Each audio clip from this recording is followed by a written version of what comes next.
All right, everybody, welcome back to the channel. Got something a little different than a side-by-side today. We're working with the Jeep AM Off-Road. We're affiliates with them, and they were kind enough to send us these new fog light LED covers. And so we're going to be showing you the install video today. We've got them all done now, so I'm going to go ahead and kind of run through it and show you what they look like. If this is something that you guys want to do to your Jeep, as long as you have this specific bumper, these fog lights will fit any of these fit these bumpers. You can go, we'll have a link to the website in our description, and then we'll have our discount code on there as well, Outdoor Babe 10. You can go on there and look through it. They've got a ton of different accessories. That's where we got our grill from as well. And now we're going to have these lights. They've got bumpers, and they do products for Jeep, Ford, Toyota, all kinds of different manufacturers, all kinds of different products. Let me show you what these look like real quick.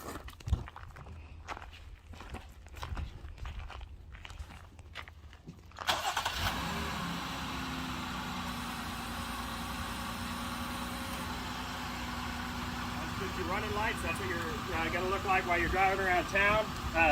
If your lights are not on, they won't be on the way we installed it. But this is going to be your running lights, and then I'll show you your blinkers.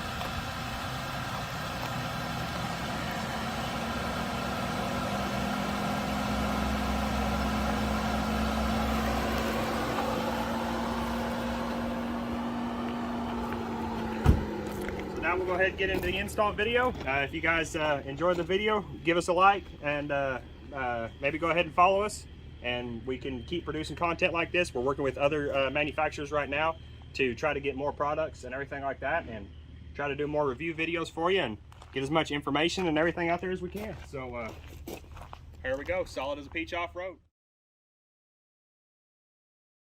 All right, I went ahead and put together this passenger side, so that way I kind of had it, I had a know-how, and it wasn't just a video of me fumbling with stuff trying to figure it out, so that way I can kind of give you guys a quicker little update on it. I'm going to show you how to take everything apart on this backside here to get behind the fog light, to get these hooked up and get the wires ran, and how to pop out the old cover and everything like that. It's not hard. Then what we did is there's going to be a couple spots where you're going to have to like drill some holes, or I used my utility knife and cut some holes so that way I could get the wires through with the fog light. I will show you that on the other side, but there will be just a little bit of cutting. It's nothing crazy. This entire project is something that even if you have little to no know-how of how to mess with vehicles, hopefully I should be able to break this down good enough for you that you can get it knocked out. Coming up in here, I'm going to tape all this up. What I ended up doing is the brown and white wire that is coming into your daytime running light is what you're going to attach your red wire to, that's coming from the harness of the lights. And so what I did is I just cut them and butt connected them together. You can do it however you want to do it. I tried using some of these quick clips at first, and they have too big of a gap for as tiny a gauge this wire is, and so I couldn't get them to stick very good. And so I went ahead, I butt connected them. I did heat shrink butt connectors on there, and then I electrical taped it as well. My brother hates me for it, but I am a firm believer in electrical tape, especially when it comes to wiring on something that might see some water or outside or anything like that. I'm going to heat shrink it, I'm going to electrical tape it, I'm going to make sure I can do everything to make sure that it is not going to get any water in it. So your white and brown wire on your main wiring harness from the Jeep coming in, that's what you're going to tap your red wire into. And then your white and green wire is going to be your blinker. And so that is what your yellow wire that's coming from your light, your yellow wire, trace it up however you want to trace it up, and then plug that one into your white and green. And so how this system works is this little junction box I've just got tucked up here.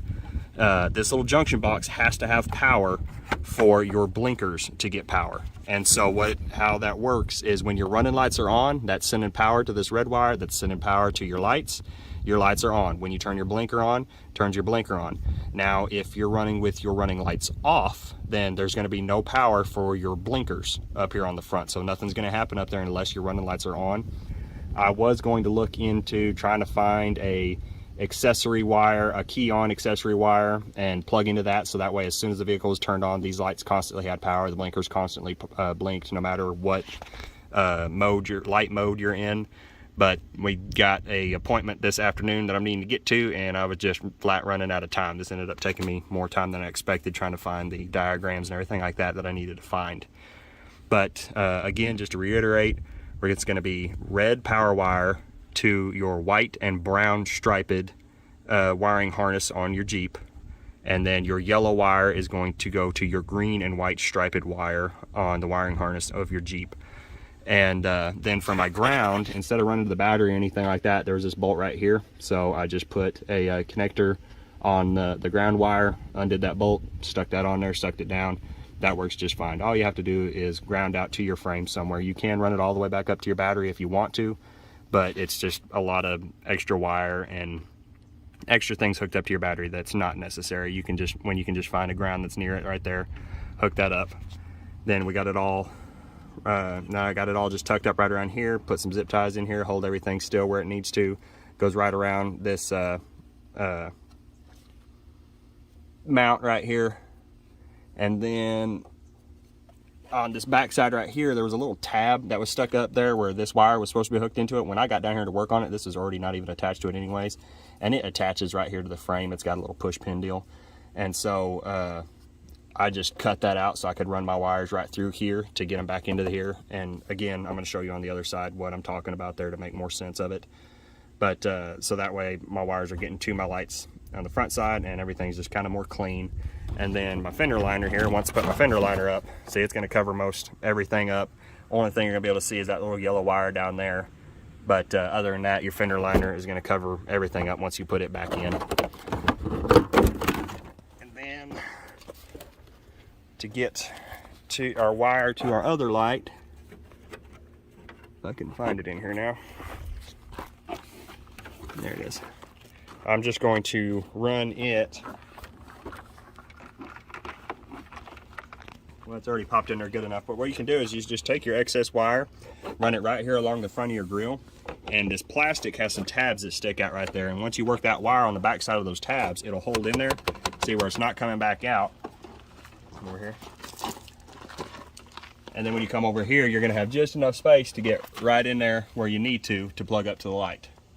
And give me just a sec here, and we're going to cut out, and I'll cut back in, and I'll start showing you how to take all this apart. Now we're on the fun part, taking everything apart over here, so that way we can get everything mounted up.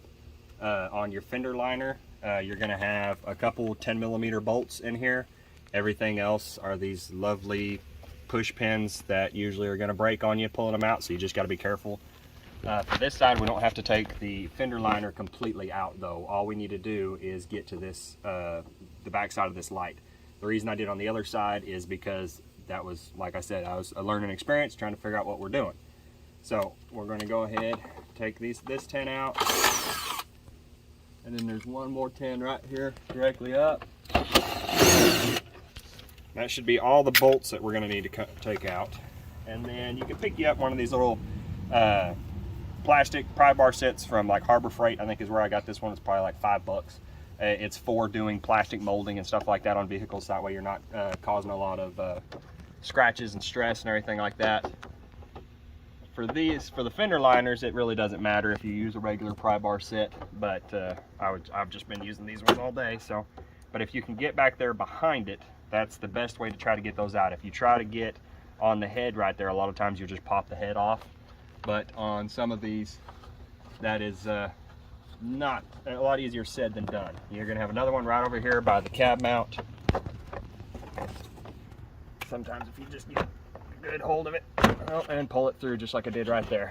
That's why I do not like these push pins, but that is what the factories are going with nowadays. We're going to have one more right here.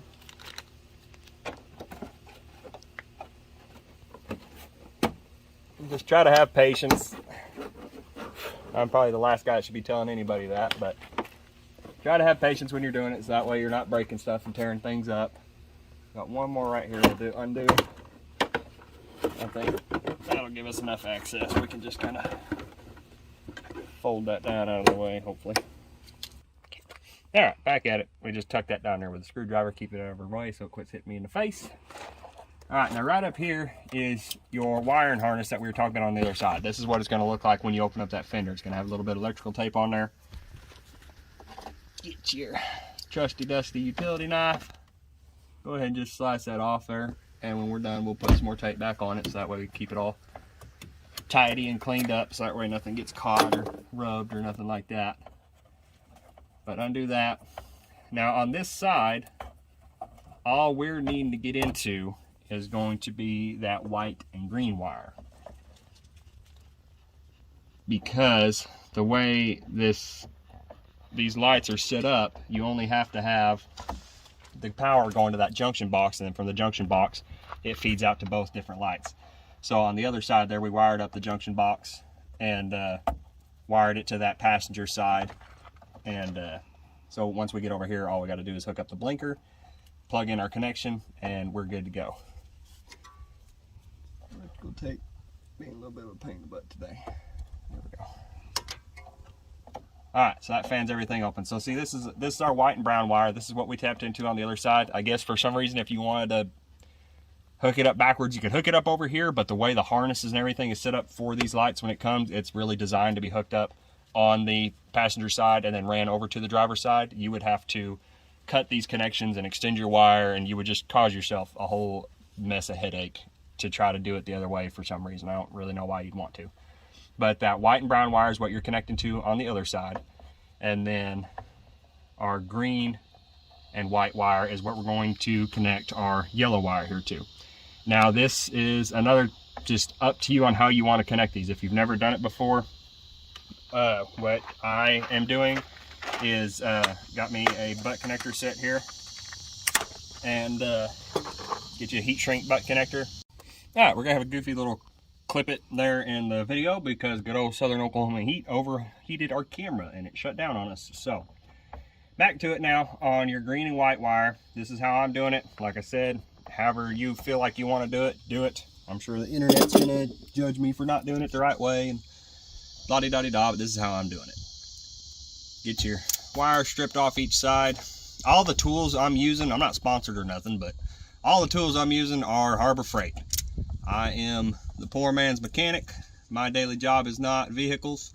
My daily job's in a warehouse. So everything I got is Harbor Freight. It's cheaper, easier that way. I can build up my tools, and hell, I've never had any of it fail me, and any of them that did, I was able to take back and get fixed or get warranted. So shout out to Harbor Freight for helping out the poor people. On this, you're gonna take your wire up here. Now it's all depending on how, be careful not to lose your wire. All depending on how you're gonna wire it. I'm going to try to tuck this up here the same way I did the other one. And so what I'm gonna do is I want it coming into the bottom of my butt connector. I screwed up on the other side, did it on the top. We're not gonna show you that too much, but I'm gonna at least tell you about it. So you want it on the bottom right here, so that way everything flows together more cleanly, you know what I mean? And you've got it all set up that way. We're doing this part first because this part isn't exactly hard, but it can get you throwing a few words at your bumper. So we're gonna do this first, get it all knocked out. Whenever you strip out your wire, strip that one a little bit more. Make sure you give yourself enough to twist together. And like I said, some of you are going to be watching this video going, yeah, stupid, we know how to put together a butt connector. But if somebody's watching this that doesn't know what they're doing, never done any of it, I want to try to make it as best I can so that way they can figure it out and learn from there. That's the only way you learn how to do something new, is trying it. So if you got somebody else making a video and showing you how to, it helps out a lot instead of having to just fumble in the dark by yourself. So you take your two ends that you're putting together, twist them together, put your butt connector on there. And now to make it easier, this is a job, honestly, that will be easier if you got two people out there. You got your significant other out there with you, your kid out there, whoever. But if you got somebody out there to kind of help you, just help feed stuff or hold stuff up or whatever, you know what I mean? It's always easier to have a couple people on a job. So get your bottom end connected, secured that way. Get your top end right in there. That's the fun part with this kind of stuff, is they don't usually leave you a lot of play, so you don't have a lot of room in here. Get that connected in there.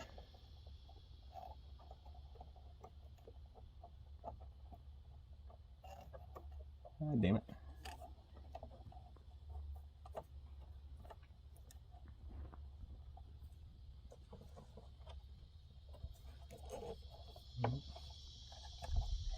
Making myself look like a buffoon here.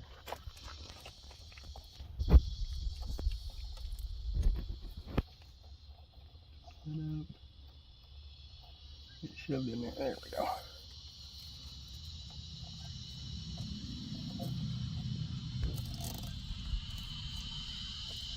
Always give her a good tight squeeze. Give her a little tug on each end, make sure she's not going anywhere. I've got a heat gun to properly do my heat shrink with, but we just recently moved and I can't find anything. So, cheap little lighter it is. Shrink that down. And then, like I said, I am the firm believer in the good old electrical tape to help seal that up as well. Usually you can take a piece of, like an extra piece of heat shrink or something over that and seal up the whole thing. But like I said, can't find anything, so we're working with what I got today.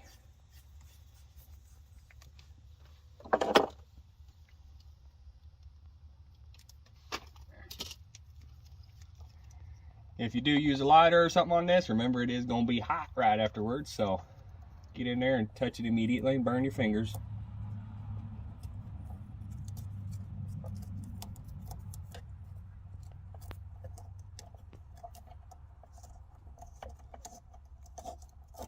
That was a joke, by the way.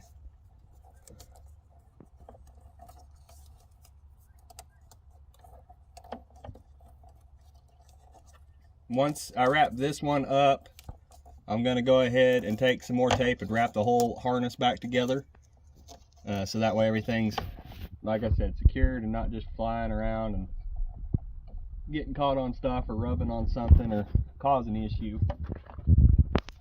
Get your electrical tape on there good too.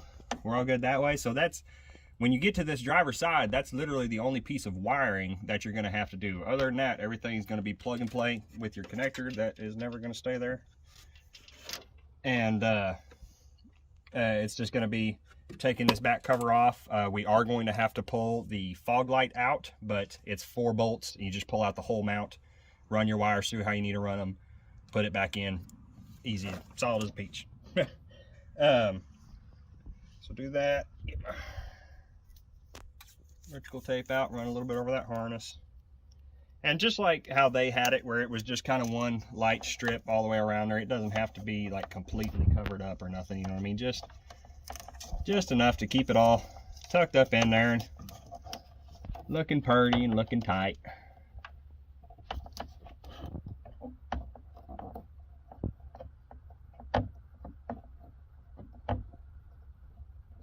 And there we go. We're going to be done with that portion. So now we're going to start on these. Now, again, we have these fun little push rivets.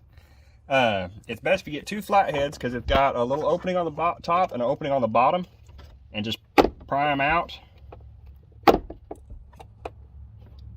Like I said, these things never go how they're supposed to. If you watch any of my Yamaha videos, that thing doesn't have half the ones that were in there from the factory. Once you get it started out like that, you grab your pair of pliers, work it out, and there you go. So that's how these things work. For anybody that doesn't know, when you push that in there, that pushes in, collapses, gets in there, and opens up. And then when this pushes shut, that pushes it back open so it doesn't come back out that hole and doesn't allow this to flap or move or anything like that. Why they can't just put a nice little 10mm bolt in there is beyond me. But if you break them, you can get them on Amazon, and yeah, we'll add that to our Amazon list of things that we use or things that we have bought, and then you can just pick them up that way. Oh, see, that's, if you get them right, that's usually how they come out, is just nice and easily like that. But they can be a pain in the butt sometimes. And this is a job that you don't necessarily have to have her jacked up like we do and have the tires off and everything like that. But it just makes it a heck of a lot easier to work in here. where you're not working around a tire and everything like that. Maybe if you have stock wheels and tires and everything, it won't be that bad because it doesn't take as much fender space. But we got 35 by 12.5 Patagonias on here, and so they take up most of our fender space in here, so it's a lot easier to just go ahead and jack it up. Always make sure you do it safely. We got the jack sitting under it, and then we also have jack stands. I always try to double and triple all my stands and everything like that. I used to be one of those ones that was just like, oh yeah, safety third, you know, until I had one morning we left the truck jacked up overnight and came out the next morning, and I said, man, that truck's sitting a lot lower than what it was last night. And I had forgot to chock the front wheels, and it slid forward and sat right down on the ground on top of my jack and bent my jack handle. That was the only big jack I had at the time, was sitting underneath the truck. So we had to use a couple little smaller jacks to try to work it up and work it back and forth, and it was a freaking mess. I'm just glad nobody got hurt. Nothing got tore up other than the jack handle got bent a little bit. And that one we were lucky and come out safe, but it was something that I was working underneath and all around that truck all day that day before, and so it's something that could have easily come down and crushed my little pea brain. So now I always make sure I got my jack stands in there and everything like that. It's best to work on a concrete floor, but if you ain't got one, try to do like what we did, put down some plywood or some 2x6s or something and try to secure it a little bit. Now, let me see that real quick. Down here, if I can get this to focus on there. Right back in here is your last push rivet. It is a pain in the freaking butt to get to. And I will tell you, on the other side, when I put all this back together, that one is no longer there. You're gonna have that one there, and you're gonna have this big rubber one right here. The big rubber one, I'll show you kind of a trick on how I got that one out. But first you gotta get all these little plastic ones out first.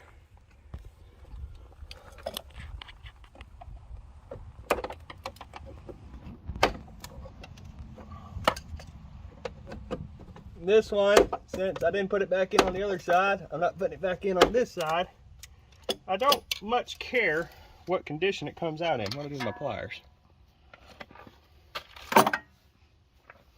Oh, they're underneath me.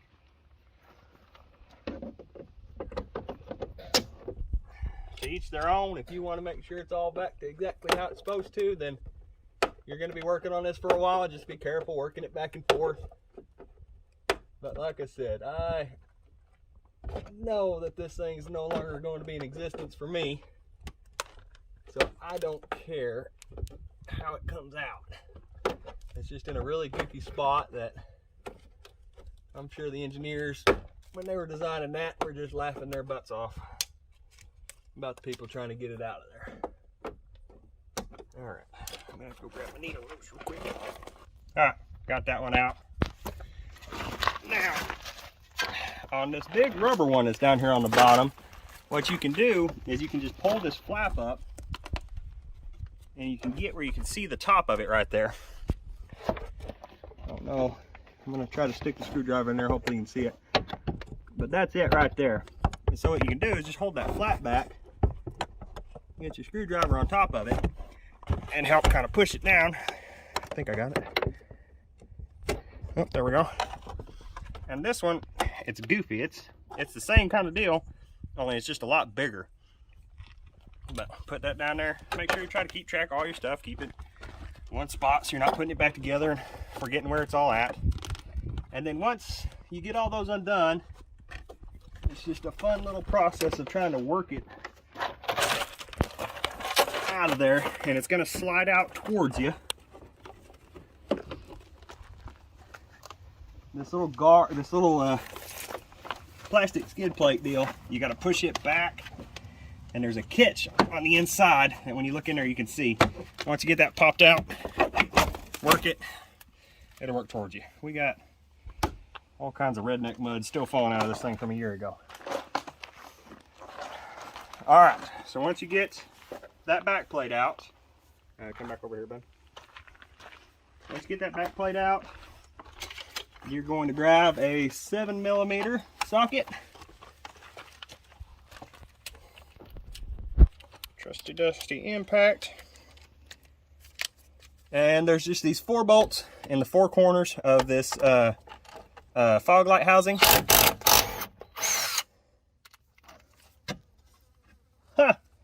one just broke on me. All right. It's probably because I had it going the wrong way. Well, we're going to be one down. Make sure you're using your equipment properly. Take these 4 bolts out.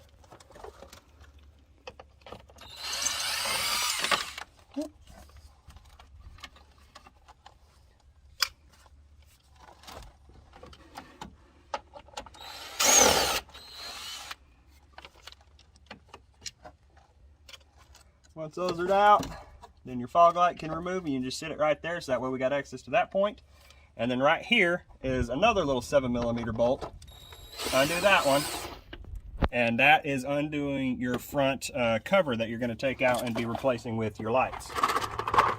Sit that down there. They're all the same size for the fog light or that cover, so you don't have to keep them separate or nothing like that. Once it comes to the cover, just be careful, kind of pick you a spot to start. These plastic ones, I was having a hard time getting them in there, so I was using my flathead. Up here looks like a little bit easier spot. And you just, nice and gently, just work it out of there. Once you get one side going, just kind of follow that all the way around.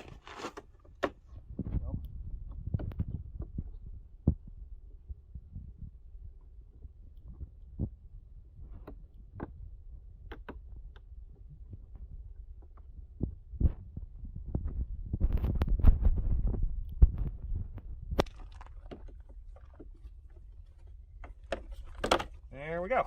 All right, old out, new's gonna go in. Now, this is where we get to where I was talking about with drilling or cutting.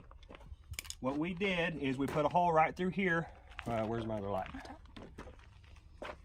Because when this hooks up, this light has to go through somewhere over here, and you can't run it through there because then you'd be pinching it and the fog light wouldn't fit back in there. You gotta make yourself a new hole.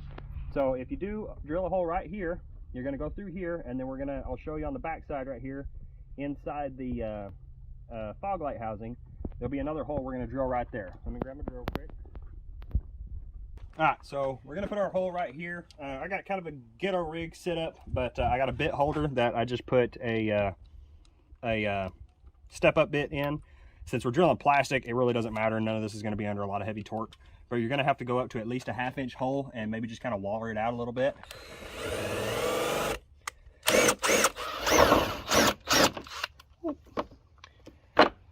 And then make sure it's big enough to fit your plug through.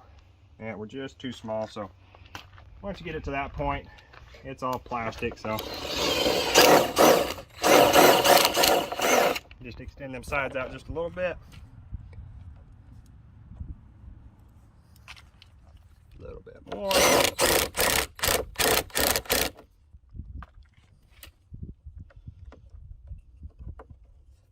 Alright, that goes right through there. And we're not going to completely mount this up yet. We're just going to kind of sit it here so that way we get our holes and everything like that correct on the back side. On the back side here, where we came through at was right in here, because this is all just hollow in here. If you wanted to, I mean, you could take all this apart, but there's a lot of plastic, a lot of bolts, and it's a lot easier to just run your little hole through there and work your plug through there.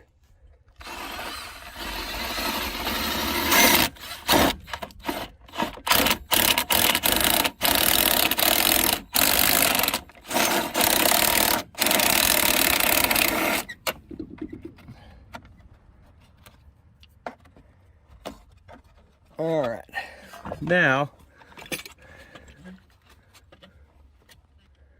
wait a minute. Oh, this one is actually opened up right here. Well, there you go. I just drilled that hole for no reason. It's not like it's going to affect anything, but on this side, there's actually an opening right through here that takes you all the way back here to your wire. And so you just kind of fish it through there, grab it with a pair of pliers. All right, I'm gonna hold this if you'll fish that wiring over there, babe. Go up with it. Hold it, stop feeding it through, just push it up, or hold it up. Take it up higher.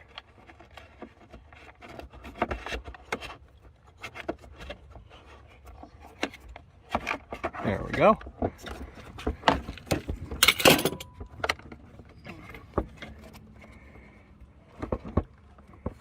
No, actually we did need that hole, I forgot. Okay, so this is why we need the hole. So you take it back through here, so that way you can put your fog light back in there and there's no interference and there's no issue. So you drill the hole in the side right there, run your wire through it, and then we're gonna connect and plug everything up right through here. Now we're gonna come back to the front. I'll pick that back over. On the front, this is super easy. Just make sure everything's lined up. There's this one long tab here you want to make sure is stuck back here in the back and not trying to push forward in the front, or everything's not going to line up. It's just going to give you a headache. But once you get it all lined up, some nice little love taps all the way around. There we go.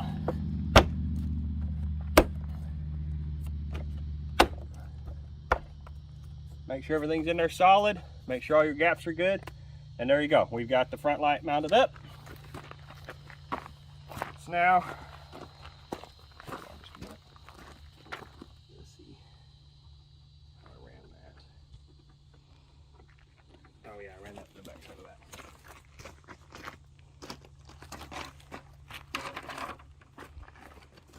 All right. So once we get that done, what we'll do is we'll come back in here and we're just going to put, it'll be easier for you to come to the other side then.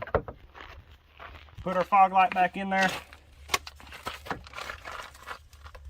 Now it's got this little guide hole right here, so that way you make sure you get it back in the right way. That mounts up to this solid little plastic piece right here. Got it? And so just line that up right there, and then that way you know you got it right side up.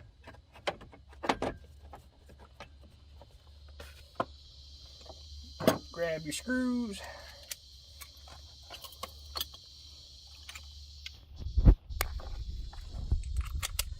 And again, these are 7mm. I always try to make sure I remember to call out the bolt size, because that's what I'm always looking for when I'm watching a YouTube video trying to figure something out. I'm like, man, what size is it, so we don't have to sit there and fish through. Get everything lined up. And these are small bolts, don't need a lot of torque. Obviously, we saw that on the bottom one. So put them in there, just nice and little snug. This is all they need. Dang it.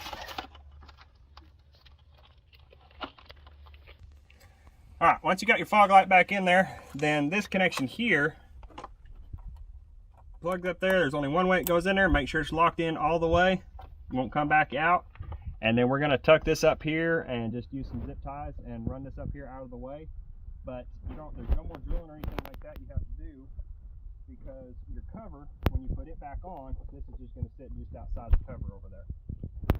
When you go to run your cover, remember that on this bottom skid plate, there's that little nipple that sticks through there that's just a guide right there. So you're going to have to make sure you pull it back down and get your plate here in between it.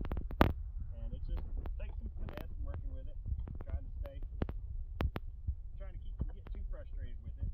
But once you work that down, slides in there. Top lined up properly.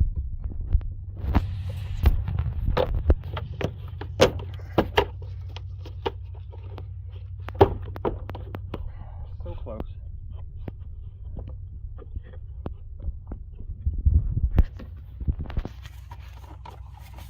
This is something that you'll just have to kind of work with. It can be frustrating, like it is right now.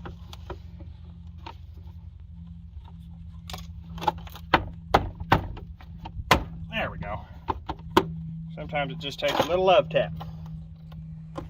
All right, now I'm not going to bore you with all this, but then all your push pins are just going to go right back in there like they came out. Make sure your pin is pulled out, and then once you get it in there, you push your pin back in. Get your holes lined up.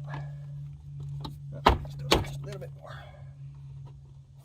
All right, we're gonna get this all buttoned up and the fender will put back together. One thing I forgot to mention is on the back side, when you're taking out this screw that after we take off the back cover, and there's that screw on the back side. Whenever you go to put it back in, the hole that is in the AM fog light mount is too big. So if you want, you can try to pop this out of the factory one and put it into the new one to put this bolt back in there. But honestly, the way it's clipped in there and everything, it's not going anywhere. So it's something that I'm not going to worry about. I just forgot to mention that when we were putting the other one back in there. But so if you try to put that bolt back in there and it don't go back in there, that's wise. It's not really designed to go back in there. Like I said, if you want, you can try to take out the factory one and put it in the AM one, but it's honestly just another step that I don't feel is necessary. But I wanted to make sure I add that in there on the video. We've got everything buttoned up now. We got fender liners back in. I got 2 bolts left to get this fender liner back in. But other than that, that's pretty much it. It's a install that, as long as you got somebody helping you, I'm gonna tell you to make sure you give yourself an hour and a half, because it's all just kind of dealing with getting the mounts out and the plastic rivets popped out and everything like that. But once you get all that going, and now that I've already gone through there and I kind of figure out the wires for you, you know what I mean? That's the easiest part there. That's what took us the longest, was sitting there going through trying to find all that. I was trying to do this video where I didn't make it 30 minutes long, you know what I mean? Trying to show you how to do all this, which I think we're gonna end up being at that point anyways. But I was just trying to give you as much information as I can. If you got something in here that I missed, or you got a suggestion, leave it in the comments. I'm not one that's just going to sit here and say I'm God's gift of greatness and I know everything. If you got a better way to do it, then let me know about it, so that way we can do it better the next time, or go in here and fix something, or help the next guy out, or woman, or whoever's doing it. But if you got any questions, leave them in the comments. If you wouldn't mind liking and subscribing, we can try to get some more content like this, and a little bit more going with our partnerships and stuff like that. We really appreciate AM Off-Road for sending us these. And then our Angry Grill here was actually our first product from AM Off-Road, and this was another very simple install with the light bar. We were able to, this Jeep's already set up with the accessory on and off switches, so we were able to wire it into that. But those are our 2 AM products so far, and obviously this is our install video, so we haven't got to do a whole lot of testing on it yet. But I don't see any issues with these fog light lights, and we've not had any issues out of our grill, or any overheating issues or anything like that. As some things I see some people talking about that might cause it, or they are having issues. This one has got enough breathing room in there. We tow our side-by-side with this truck and everything else. Never had any issue that way. But we appreciate AM Off-Road for sending us these. Hopefully this gets you the information that you need. Our link is going to be in the description below with our discount code, and so you can use those at AM Off-Road and go on there and get you something cool and add some cool light accessories. Or they've got bumpers and all kinds of different off-road accessories for all kinds of different vehicles. So get on there, check it out, and if you use our link and our discount code, help save you a little money while you're at it. Appreciate you guys watching it, and hope you have a good one.